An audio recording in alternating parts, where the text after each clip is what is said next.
Hey everybody, what's up? Dan here. So the day has come. It's here. Right here, I've got my Android phone. I'm switching from iOS to Android, and I've got the P30 Pro in here.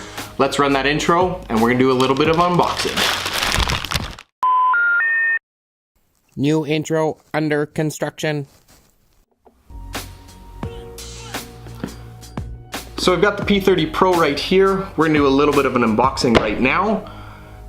I wanna hear from you guys. Any one of you watching this video, do you have an iPhone or do you have an iOS device and switching to Android? Toss in the comments below. I wanna hear from you. What are your biggest pros and cons?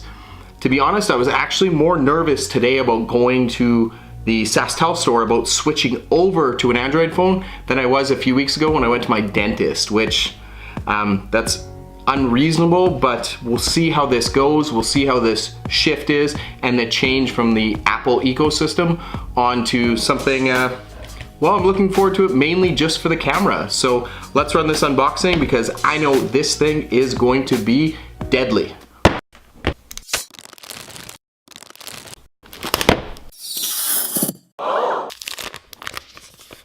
Oh, baby.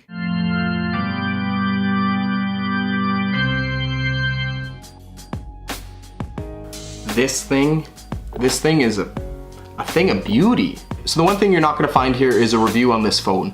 If you've seen any of the first looks at the P30 Pro, everyone's been talking about it. I got it mainly just for the cameras and I wanted to switch away from something iOS. So if you've come here for an actual review on the specs, you're probably not gonna get that, and I'm sorry, but there are a ton of videos on first-hand looks at the P30 Pro. Check them out because it talks all about the internals and the difference.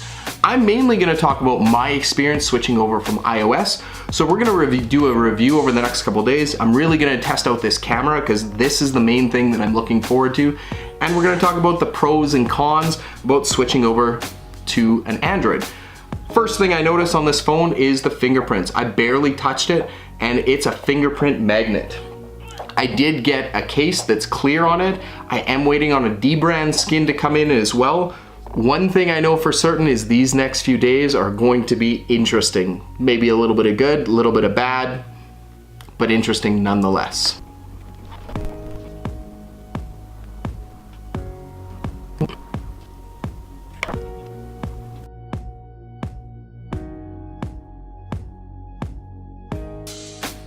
First thing right off the bat, these AirPods and this Bluetooth device, it actually works, and I don't have to worry about Siri when I double tap. I can now just forward the song, play and pause here, or pick up phone calls.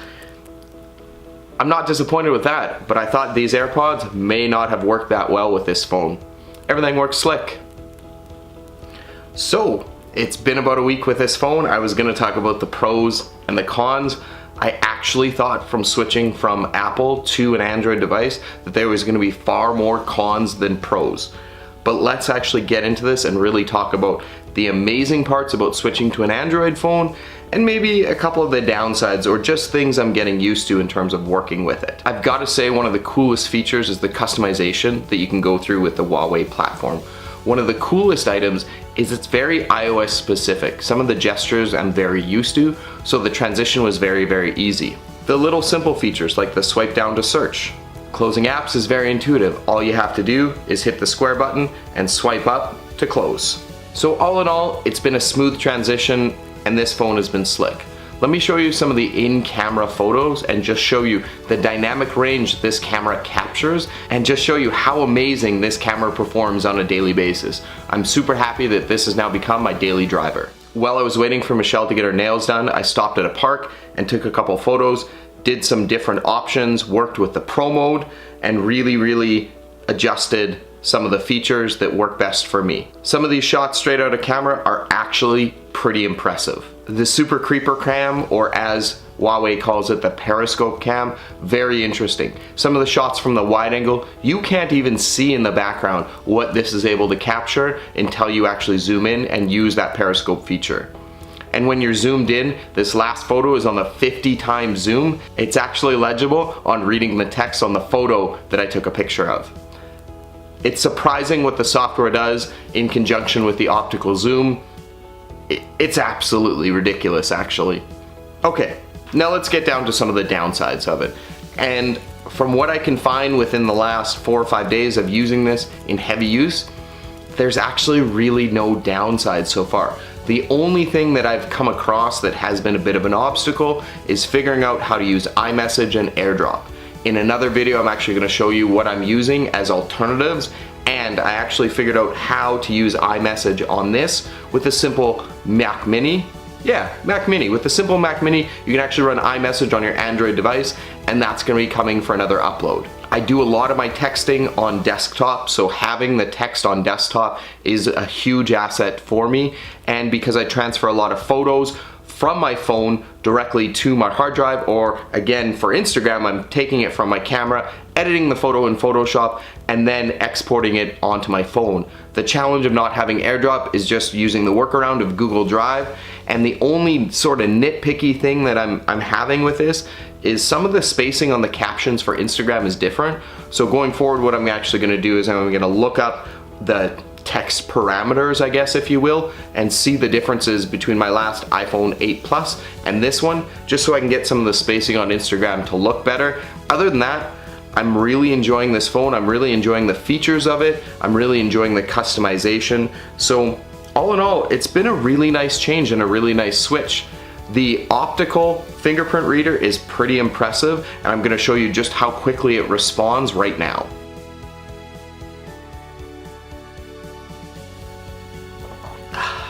As good as a fresh cup of coffee in the morning is how I would rate this Huawei P30 Pro. I think that's it for today's video. I hope you took something from it. For those switching over from an iOS device to an Android, I want you to toss in the comments below. I know I talked about it, but let's really get that conversation going. Tell me maybe your 1 or top 2 pros and 1 or top 2 reasons why you wish you didn't switch.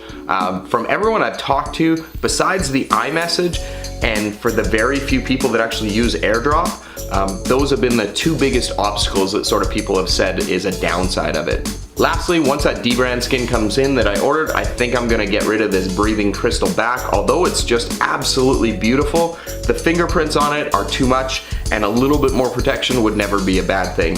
Right now I'm rocking this clear case. I don't mind it, it's not the best. I like that it actually covers the camera bump, so once this is installed, it provides quite a bit more protection. I do have something for the glass, but I'm really hesitant about putting something on the glass just because of bubbles, and it definitely doesn't feel as good or as natural as using directly on the glass. So I don't think I'm going to install that, but cross my fingers that it doesn't have a catastrophic fall like this, and the little bit of bumpers on the clear case hopefully protect it. But I think that's it for today's upload. If you've taken something from this, big thumbs up is always appreciated.